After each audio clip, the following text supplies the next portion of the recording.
It will not come as a surprise to anyone in this room or online that public history is not and never has been neutral.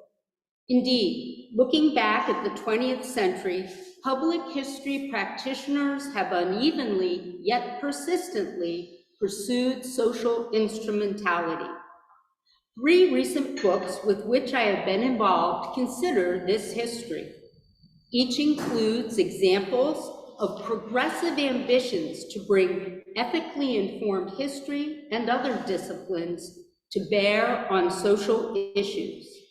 A number of these case studies reveal that mindful practitioners then, as now, sought to strike what they deemed, in their time and place, to be the right balance between their sense of public duty, prevailing professional norms, and aspirations to ground the civic decision-making of others in an informed understanding of the past. Many practitioners operated within mainstream institutions.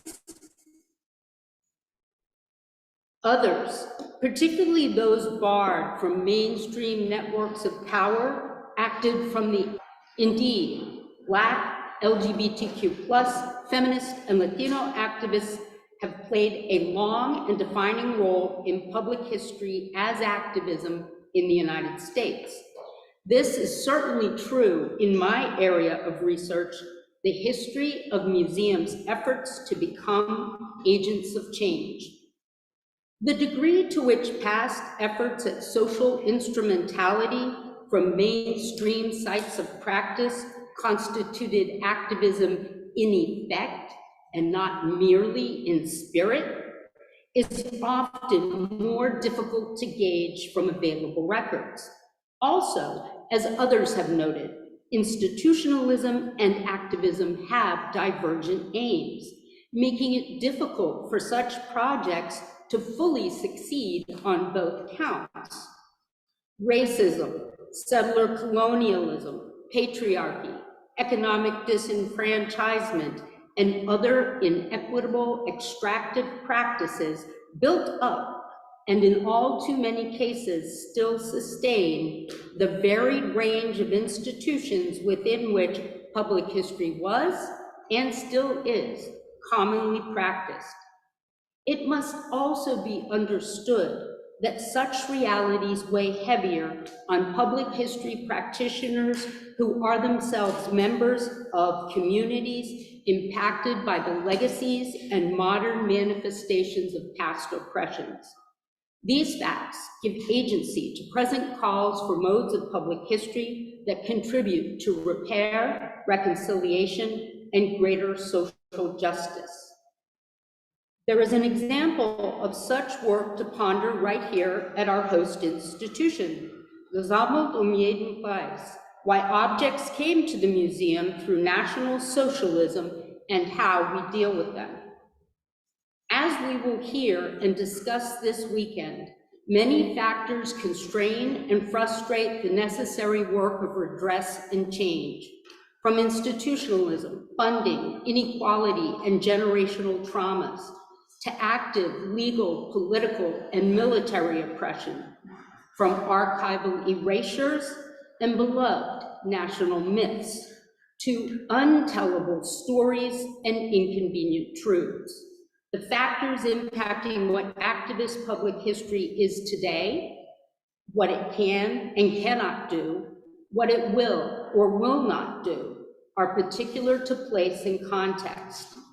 And yet together, we can find solidarity and inspiration in and across these differences. As a US cultural historian whose intellectual roots are in American studies, I am mindful of such ever-present tensions as I reflexively engage with public history as a researcher, as an instructor, as a collaborator, and as a facilitator on interdisciplinary projects. Depending on the project, this work is often undertaken in partnership with museums, archives, communities, students, and my colleagues at Greenhouse Studios. Whether I am studying how museums of the past engaged with social issues of their time, co-creating a headset-based virtual reality experience, or experimenting with some ways to disrupt counterproductive hierarchies that subordinate some kinds of academic labor to others, in digital history in particular, my core research interests are the same. What are the internal processes, external factors, and tensions that give shape to projects that are meant to bring history and complementary disciplines into the fray of contemporary life for purposes of educating and advocating for social change? And better understanding these dynamics, how can public history as collaborative making better integrate the act of mindful balancing into the processes that move a project from its inception and iterative development on through to its public release and its active life out in the world? These questions have guided the reflections I now offer. First, from the past, to consider the complexities of storytelling for social change in collaborative environments. And second, from the present, to consider how we might better integrate group reflexive practice into collaborative public history making that aspires to activism, particularly from within mainstream institutions. I emphasize mainstream because by growing up white, middle class, and college educated in the United States, taking my place first in corporate white-collar work, and then in museums, and now as a tenured professor at a large public university whose lands were bought with funds obtained by dispossessing indigenous lands, I inhabit spaces of such interrogations are not performative, not if they are actively applied in one's practice. Being mindful of the constraints and affordances, the areas of entanglement and possibility associated with the places, identities, and networks that one inhabits are part and parcel of reflective practice. Or is it reflexive practice? And what is the difference between the two? For brevity's sake, I'll simply note that the answer is complicated and discipline dependent. Here, I'll favor reflection as the act of looking back at completed actions from a place of remove, and reflexive as the act of looking while one is actively engaged in doing. No matter how we define it, the idea that self-reflective practice is not only essential to public history, but is a distinguishing hallmark of it, has been a matter of increasing discussion. In 2006, the National Council on Public History devoted an entire issue of the Public Historian to the topic. More recently, our colleague, Alex Green, called the field to assess who we think we are in our professional capacities, be that as historians, educators, curators, archivists and activists, and artists, etc., to examine who we think we are as citizens, community members, as political agents.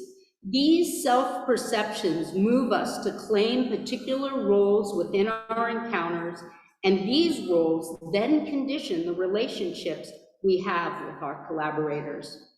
Reflection and reflexivity are, I would argue, preconditions for activism undertaken from any mainstream position of power. Another precondition is historical knowledge of how practitioners of the past have attempted the work of activism. An animating vision behind the volume Radical Roots, Public History, and a Tradition of Social Activism is that to better understand both the promise and the shortcomings of politically engaged historical work in our own time, We must understand the cultural, political, economic, and other contexts within which such work has been grounded in the past. My work here and elsewhere has focused on the 1930s and 40s, when a reawakened but small progressive movement arose within the U.S. museum field. Shaken by the social, political, and financial disruptions of the Great Depression, inspired by the adult education movement and New Deal populism, museum workers, including the very first to have graduated from museum education training programs, questioned their institution's civic worth and sought new ways to attract and serve the public. Other influences included worries about the power of mass communications and political propaganda, and the ways in which both of these might erode the capacity for informed individual reasoning, an essential feature of any participatory democracy. Books, articles, and conference papers offered and debated ideas about the best path forward. It was in this mix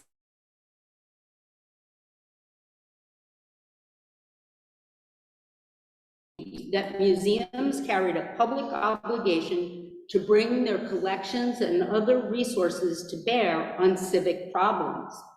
The goal was not only to educate citizens about pressing issues, but to inspire them to act, to become involved in making change.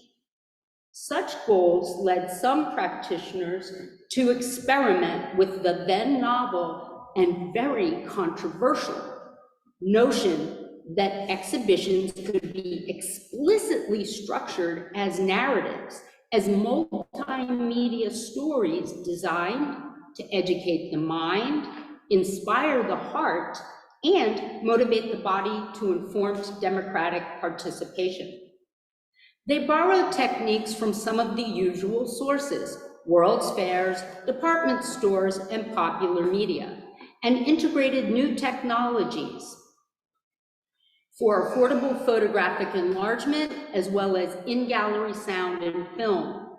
Exhibit designs also took inspiration from European artists and museums, including the Gesellschafts- und Wirtschaftsmuseum here in Vienna. Just as museums, large and small, and of very disciplinary types, began to experiment with storytelling exhibitions to instruct their local constituencies, war came to Europe and then America. This put social instrumentality to the test. In certain cases, just a few, one can trace an exhibit's development from initial idea on through to final installation and public reception. It is here that the many gaps between the progressive ideal and its imperfect realization can be understood as a balancing act, one that called on practitioners to navigate an exhibitionary network of advocacy groups, government agencies, corporations, and museums. One such example is Wartime Housing, an exhibit in 10 scenes. US wartime production had created severe housing shortages as in-migrants flocked to newly created jobs in manufacturing boom towns. Men, women, and children lived in tents and slept in cars. But residents of these communities remained reluctant to build. Reasons included class, race, and regional prejudices, but also historical memory of what had happened to worker housing after the Great War. When peace came, factories closed and workers departed, leaving ill-built structures to sit in empty decay or to become impoverished housing for the communities marginalized. An advocacy group of modernist architects, social reformers, and high-powered citizen organizers saw this as an opportunity to gain traction for progressive visions of cooperative community housing. Planned developments that included in them health, childcare and education facilities, parks, shared spaces, and walkable living, which is remarkable for the US. Some in the group had worked with New York's Museum of Modern Art before, so they approached moments givings and equipped lay people to engage in long-range planning so that what was built today would serve a progressive tomorrow. Many factors shaped or misshaped the final outcome, including sharp disagreements over narrative tone and content. Some on MoMA's External Advisory Committee on Architecture and Industrial Design felt the story of logical planning lacked drama. They pushed for a tone of patriotic urgency. Said one advisor, "The show should be grim as hell. We should make the watcher sick at the stomach with bad housing, sad at the death of some guy, shamed at a break in production." This faction also argued successfully for working with industry to include a section on mass-produced prefabricated units, quite the opposite of what the curatorial and advocacy team intended. The final exhibit is a fascinating example of social instrumentality designed to appeal to visitors' mental, physical, and emotional capacities for purposes of didactic education. Dramatic uses of light, film, sound, shifting ceiling heights, and even varying floor textures all worked to immerse museum goers first in the cramped, dark oppression of inadequate housing, and later in the light, airy roominess of good design. This vision for social change, given a cloak of patriotism, did strike a chord. Said one visitor, "Wartime housing is an altogether unique experience and the most effective presentation of a social problem in the museum setting." Another interesting case is the great idea, the idea of perfect and free individuals, a collaboration of the Social Museum of Vassar College in New York State and the National Conference of Christians and Jews, which counted Vassar's president as an active member. The plan before the faculty committee that ran the museum called for creation of a reproducible tabletop exhibit that, through use of statistics and charts, would highlight the alarming rise of anti-Semitism, racism, and xenophobia then in the US. Vassar's Social Museum was an interdisciplinary teaching learning lab that gave students experience in what we would today call community-engaged research to produce the museum's exhibitions as part of their coursework in history, sociology, English, economics, and other subjects as suited to the topic at hand. What seemed a compatible match, with the council even covering the costs, faltered when the point person sought full control over exhibit content and suggested that an ad agency handle design. The faculty committee drew a line, informing the president, "The museum is something more than a gatherer of statistics, and we will not deliver the museum outright to a propaganda agency." Here, it is very important to remember that in the 1930s and early 40s, the term propaganda retained its broader, less fraught meaning of to disseminate or propagate. So in museum literature of the period, it appears frequently, meaning nothing more than garden variety press releases or promotional efforts, unless context makes clear that its second pernicious meaning is being invoked.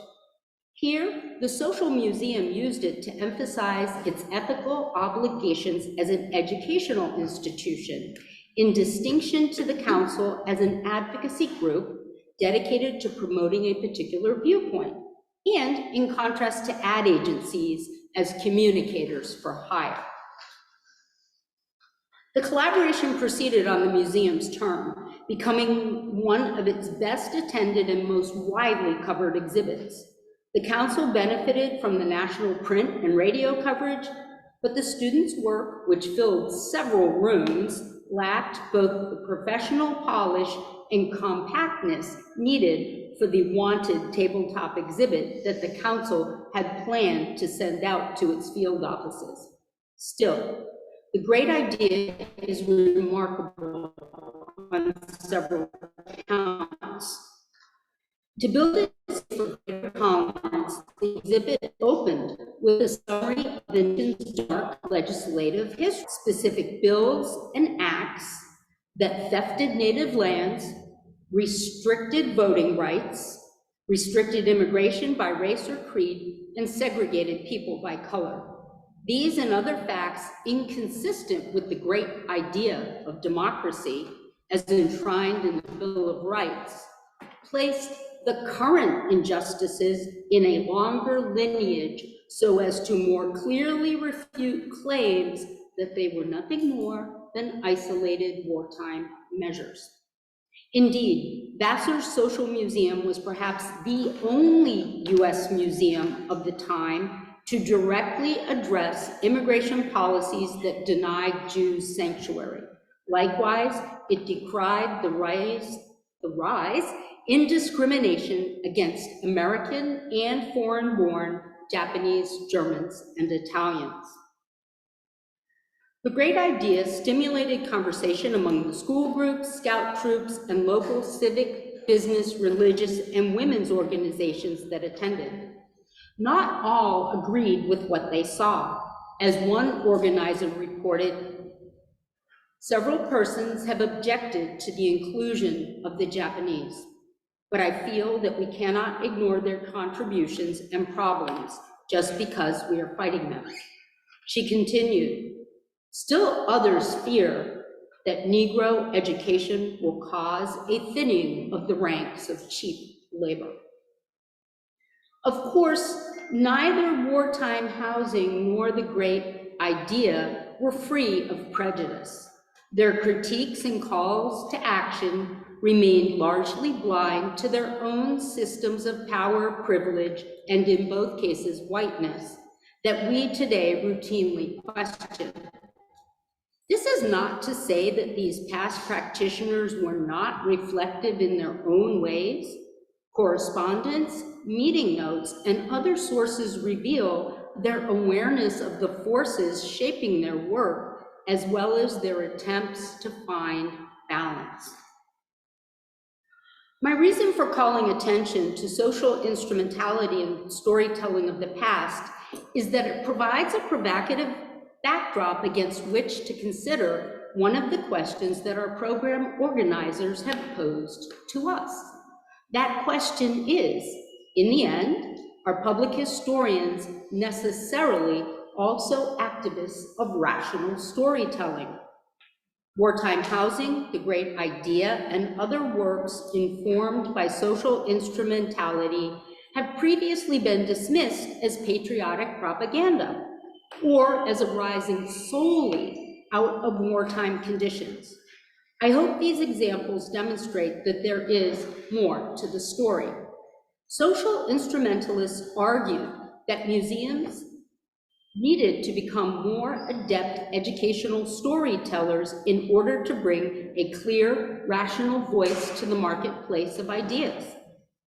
The dilemma, as they understood it, was how to use the strategies that made mass messaging and even political propaganda emotionally compelling, but without also becoming agents of indoctrination. Those who championed social instrumentality believed that this was a line they could walk. In some respects, storytelling is again the new next big thing for museums and other fields. From about 2010 on, U.S. Museum books, workshops, conference sessions have shared strategies for harnessing the power of story, especially in support of inclusivity, activism, shared authority, and participatory agency. This is all to the good. But as has been remarked by others, strategic narrative is soft power in the 21st century, and that soft power should not be understood only in juxtaposition to hard power, but also as a continuation of it by different means.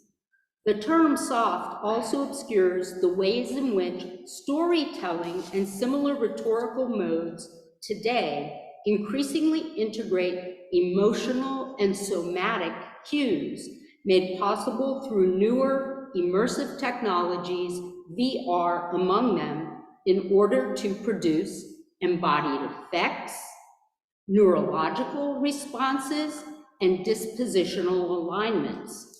There are many ethical lines here to consider, and we must undertake well-designed studies to learn how to walk them, in addition to bringing our reflective and reflexive practices into their making. Public history practitioners, and maybe I'm only speaking for myself, have borrowed their reflective and reflexive practices from many areas, especially when it comes to teaching our students to cultivate self-reflection through journaling, responses to teacher-created prompts, or by using guided processes of lesser or greater complexity. We've borrowed from service learning, ethnography, and even professional development literature. From the critical pedagogies of Bell Hooks, Paulo Freire, and others. From sociologists, including the participatory action research methods of Colombian Orlando Falls-Borda, about whose academic community activism our next speaker, Carolina Munoz, has written about. For bringing group reflexivity into collaborations, we see too frameworks from restorative justice, human-centered design, critical making, and, as Carolina will soon discuss, transitional justice. In my own work at Greenhouse Studios, I am interested in approaches that, to paraphrase Ricardo Santiago, foster a dialogic, participatory construction of knowledge that allows for bolder, innovative, and more potent aesthetic creations. Part of our work has been the development of workflows to bring diverse interdisciplinary teams together in ways that disrupt typical academic as well as town-gown hierarchies. We recognize that activism must begin at home, our institutional home in the academic mainstream. For if we are not working to change the inequities within our most immediate sphere of influence, how is it we can presume to be catalysts for change elsewhere and in partnership with others? Measures include paying all our undergraduate and graduate researchers and working to undo habits that naturalize so-called thinking activities, such as research, analysis, synthesis, and writing, as being separate from and in some respects superior to the supposed doing activities of activists, designers, programmers, archivists, and others. Toward that end, we've been experimenting for several years now with critical making approaches that draw from the digital humanities in combination with those of human-centered design and some of the disciplines just mentioned. This is iterative research implemented within our collaborations to be assessed, revised, reported, and reworked as conditions change. For example, the shift to remote collaboration accelerated by the pandemic is now a current area of research for us. From this work, I would like to highlight some of the approaches to consciously integrating group reflexive practice into public history making. I want to emphasize that it is necessary to have many tools in the kit box because every collaboration is as unique as the people at the table and the goals they wish to pursue. It starts with meeting planning, of course. Let's take as an example the first meeting of community and university collaborators interested in UConn's Joe Snow punk rock collection. Not everybody knows each other, and while each has ideas, there is no specific project yet. This is often how we work at Greenhouse Studios, beginning with an area of possibility, not a defined project. We also bring in, right from the start, the diversity of skills and expertise that a project team will likely need to take an idea from inception to completion. This accomplishes, among other things, an equalizing of the sense of ownership, conceptualization, and doubts. All agendas have rational objectives. For our team, we want members to get to know each other, know the collection better, clarify expectations for working together, and agree upon next steps.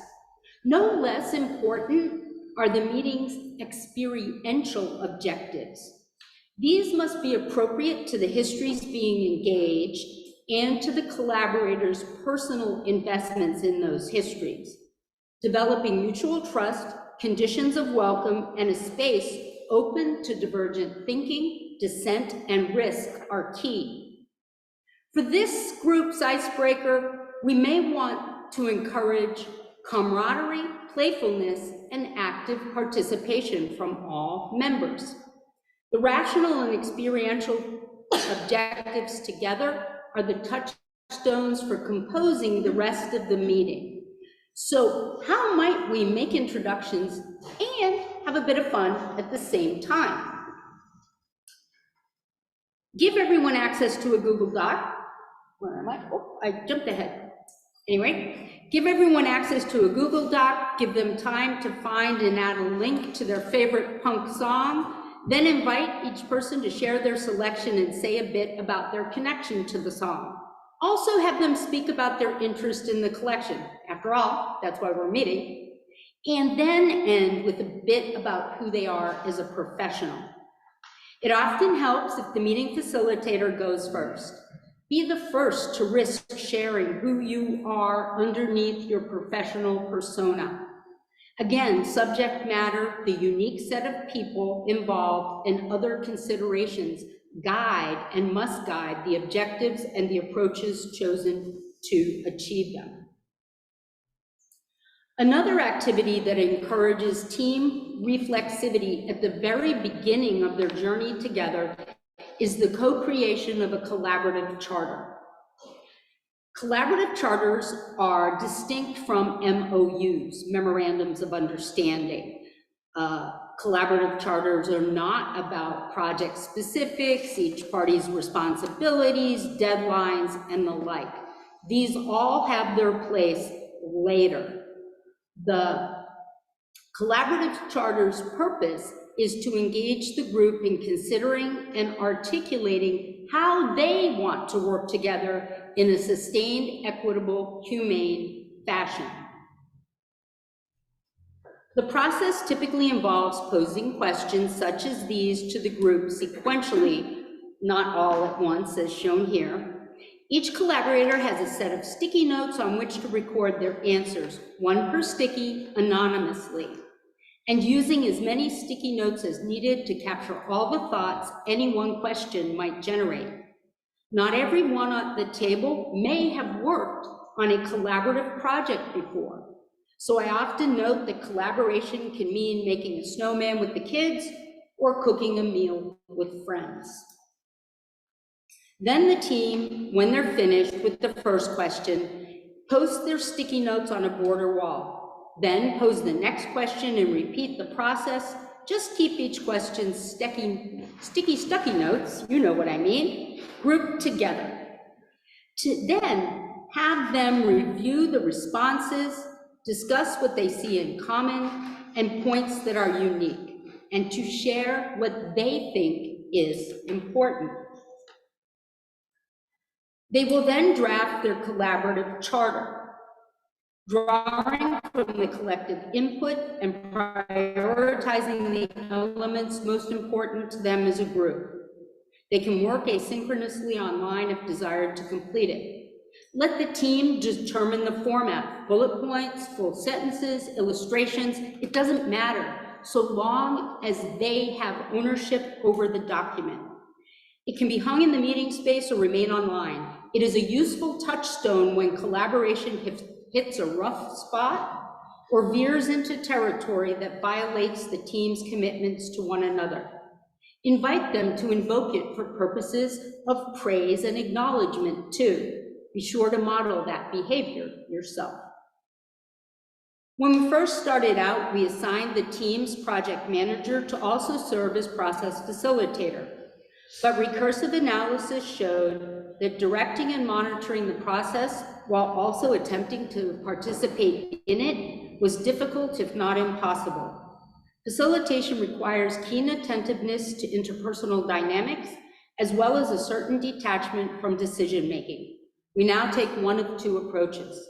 We either assign a Greenhouse Studios staff member who is not on the project to facilitate, or we rotate the facilitation duties among team members. This requires extra time for facilitation training, but has the added advantage of capacity building, particularly for students, community members, and others who are new to such work. Those of us who teach know that some students are eager to share every idea that comes to mind and can even dominate discussion. Others want time to deliberate, to speak only when they have a considered response. Others remain quiet for a variety of reasons. The same is true to collaborative teams. One technique to address this imbalance is to invite other forms of expression. For example, when exploring possible approaches to a problem or deciding what the team wants the ultimate impact of its public history project to be, invite team members to visualize and draw their responses before verbalizing them. I used this technique when fellow public historian Mary Rizzo invited me to facilitate a series of meetings that brought together academics, community activists, poets, archivists, and the past editors of a publication called Chicory. This publication, created by working class Black Americans in Baltimore between 1966 and 83, featured their poems, stories, plays, and essays. Every issue had been recently digitized and made available as an open access collection.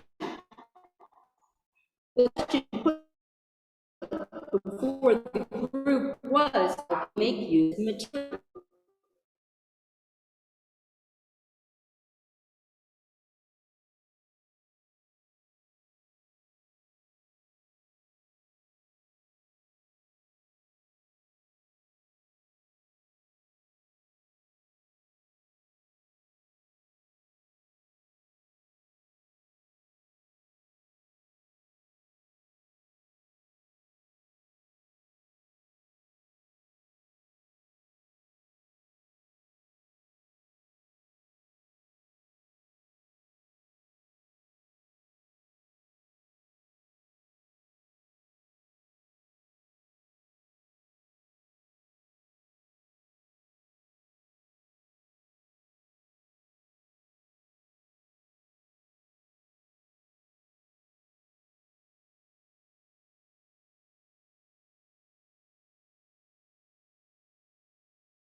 partners and collaborators.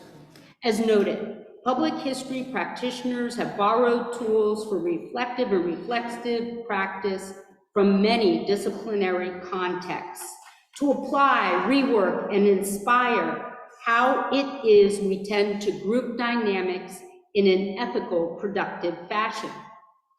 What is less clear, however, is how well we as a field have interrogated varied histories of the tools that we have refashioned as our own. In other words, have we reflected deeply enough on the ideological origin stories of the techniques that we have imported into public history? Have we adequately explained as an international community why and how we have adapted them to better suit our collaborative endeavors? Other essential questions include, how are we attentive to the perils of tokenism, whereby critical liberatory approaches are ingested by neoliberal corporatized spaces like our universities, museums, and so forth, and then cease to disrupt the very spaces they were designed to challenge? How exactly do we seek to account for the power imbalances within grant-funded work? Payment of stipends to community collaborators is a needed step, but it may pale in value compared to the long-term rewards that accrue to a scholar's career, reputation, and sometimes economic standing. In answer, let me propose an idea for our consideration, an idea inspired by this forthcoming edited volume, Anti-Racist Community Engagement. Although not a work of public history, it is germane to our work. What truly caught my attention, however, is that it will be accompanied by an open access digital repository of resources, specific tools and techniques designed and used by the authors.